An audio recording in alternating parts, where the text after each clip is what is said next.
Hey guys, let's get more news about Lakers, but first, don't forget to subscribe and leave your like. Point guard options Lakers could trade for to replace D'Angelo Russell. The Los Angeles Lakers have already made one trade this season, shipping out D'Angelo Russell and Maxwell Lewis to the Brooklyn Nets for wing Dorian Finney-Smith and guard Shake Milton. The addition of Finney-Smith is a nice one, as he is a reliable 3-and-D wing the Lakers have needed for some time. However, for all of Russell's faults, he did fill a role as this team's most reliable offensive weapon off the bench and a capable creator for himself and others. The Lakers' bench was already thin when it came to offensive weapons, so losing Russell does leave a hole that has yet to be filled. Gabe Vincent is solid, but doesn't provide the pop that Russell did, though he is a better defender.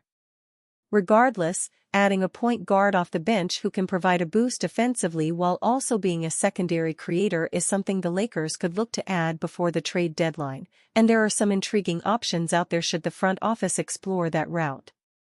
A former top 10 pick in 2018, Collin Sexton has been one of the most consistent players for the Jazz this season.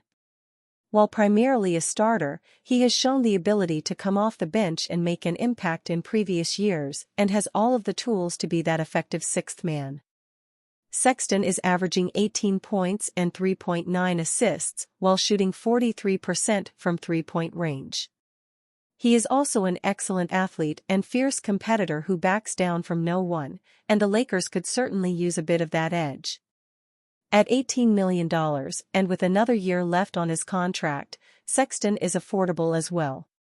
Either Gabe Vincent or Jared Vanderbilt, along with Jalen Hood-Schifino and Christian Wood, would be enough to match the salary, but he would almost certainly cost the Lakers a first-round pick with his talent and age at just 26 years old.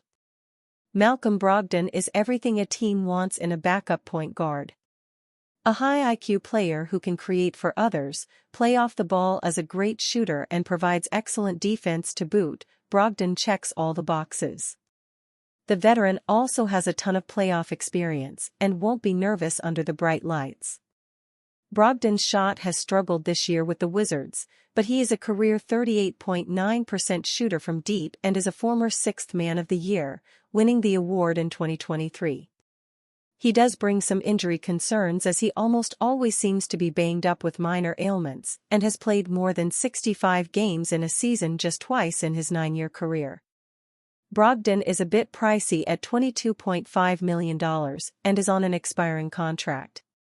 Getting him alone would require the Lakers to include both Vincent and Vanderbilt, though there is also a possibility of making it a more significant trade by also including well-known trade target Jonas Valanciunas. Bronny James appears on Lakers injury report for Spurs clash. After having their last 2 games postponed due to the ongoing wildfires in Southern California, the Los Angeles Lakers are expected to return to the court on Monday evening against the visiting San Antonio Spurs. On the injury front, the Lakers should have Cam Reddish back in the lineup after missing the previous game against the Dallas Mavericks due to injury.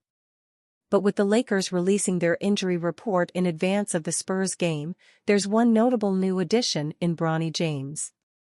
Bronny James is listed on the Lakers injury report as questionable due to illness. Bronny had recently returned to the court after dealing with a heel injury back in November. LeBron James and Anthony Davis are on the Lakers' latest injury report as probable. The elder James has been dealing with an ongoing foot injury, while Davis is monitoring an ankle injury sustained during the Lakers' Christmas Day win against the Golden State Warriors.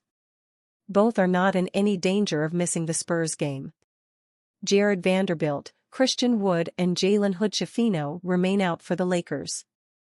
While there has been no recent update on either Wood or Hood-Schifino, the Lakers are preparing for Vanderbilt's return to the lineup within the next few weeks.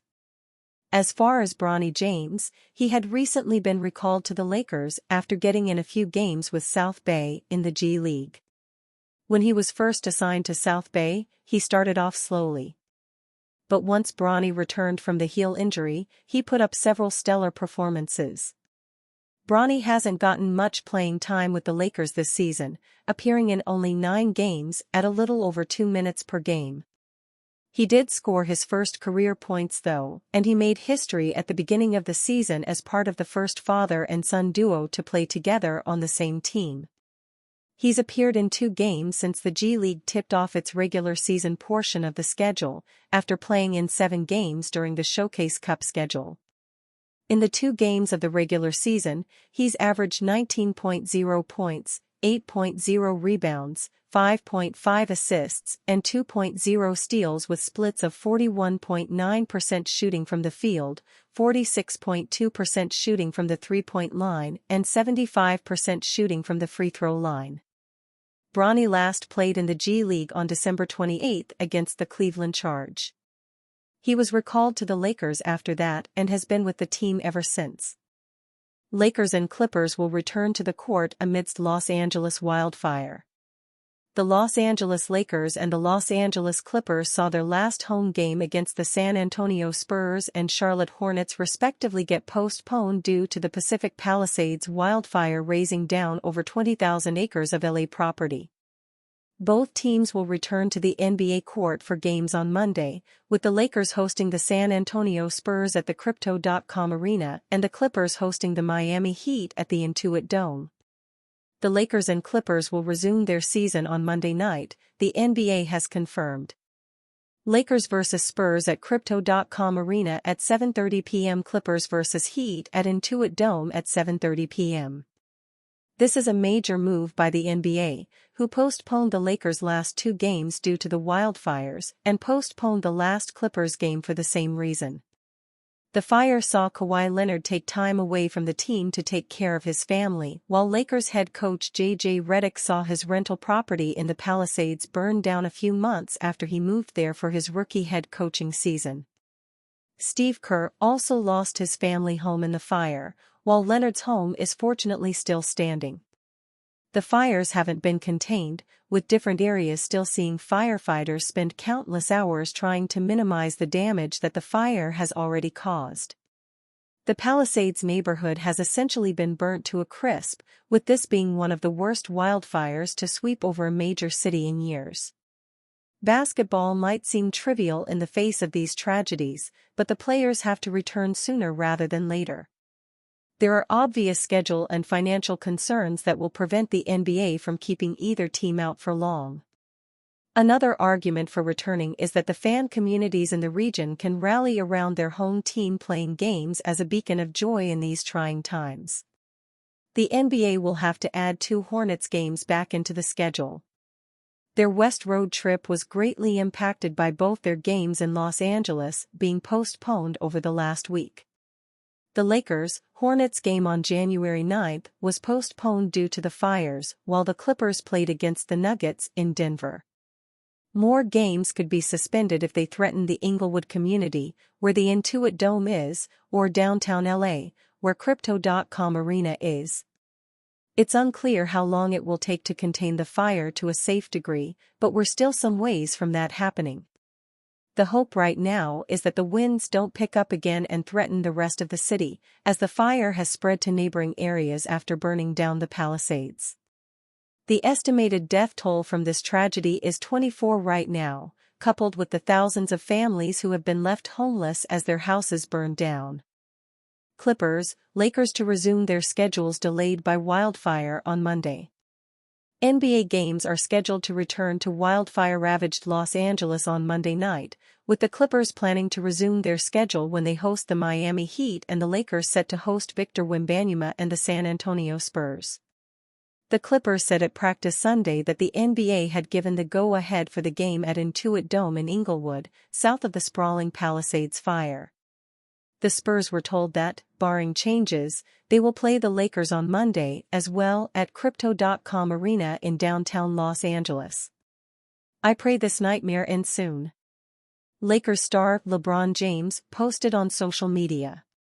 It'll be the Clippers' first game in 5 days after having their home game against Charlotte on Saturday postponed because of the deadly wildfires across Los Angeles.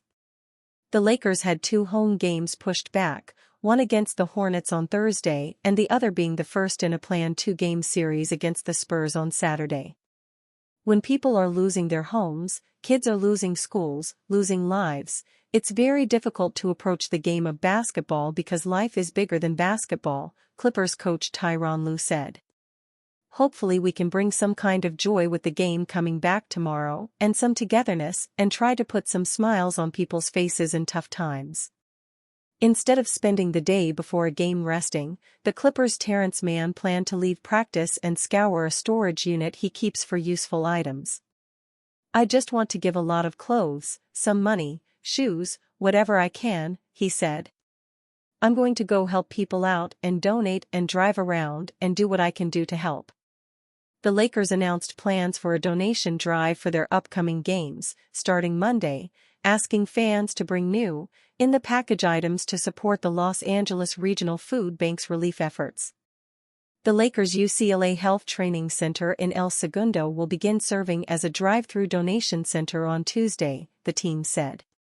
The Lakers said non-food items such as deodorant, toothpaste, toothbrushes, lotion, waterless shampoo, battery pack phone chargers, socks, mittens and gloves, hand warmers, beanies and blankets are priorities.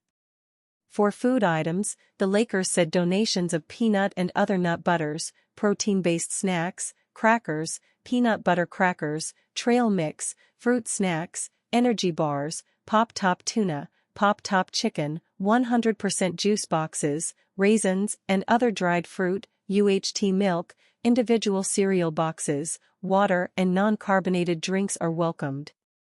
Lakers to host donation drive at upcoming games to support relief efforts from wildfires. As the Lakers return to the court on Monday to finally resume their season, they will also kick off a week-long donation drive. The team announced on Sunday that donation bins would be placed outside Crypto.com Arena for the upcoming games on January 13th, January 15th and January 17th. Along with bins being outside the arena before games, the UCLA Health Training Center will be collecting donations from January 14th to 18th from 9 a.m. until 6 p.m. via the team's press release. Fans attending Lakers games this week are encouraged to bring new, in-the-package, items to support the Los Angeles Regional Food Bank's relief efforts. All contributions will assist those impacted by the recent wildfires. Collection bins will be located outside Crypto.com Arena at the Figueroa, Kobe Bryant and Star Plaza entrances. The collections will start when doors open 1.5 hours before tip-off until halftime of each matchup. Additionally, the Lakers' UCLA Health Training Center, 2275 East Mariposa Avenue, El Segundo, California, 90245, will serve as a drive-through donation center Tuesday, January 14th, through Saturday, January 18th, from 9 a.m. to 6 p.m. each day. Los Angeles Lakers discuss trade for All-Star scorer to complement LeBron James. After a frustrating end to their season, the Los Angeles Lakers made a coaching change this past offseason. But switching from Darvin Ham to J.J. Redick hasn't improved their record. In fact, the Lakers are just 20-16 entering NBA games today. This is a worse pace than last year's team, which finished 47-35 and secured the 8th seed in the Western Conference playoffs. While it's far too early to determine whether the Lakers will suffer the same fate as last year when they were eliminated 4-1 in the first round of the NBA playoffs, there's a sense that they may need to make roster changes to take a significant step forward. However, Lakers executive Rob Pelinka did recently discuss a trade that would add another All-Star to a roster that already features LeBron James and Anthony Davis. One NBA trade rumor that seemingly won't go away involves the Chicago Bulls moving Zach LaVine. The two-time All-Star has been on the trade block for several years now, yet his $43 million cap hit has scared some teams away, along with his injury history after being limited to 25 games last season. And you fan? What do you think of the situation of Zach LaVine? Leave your opinion in the comments.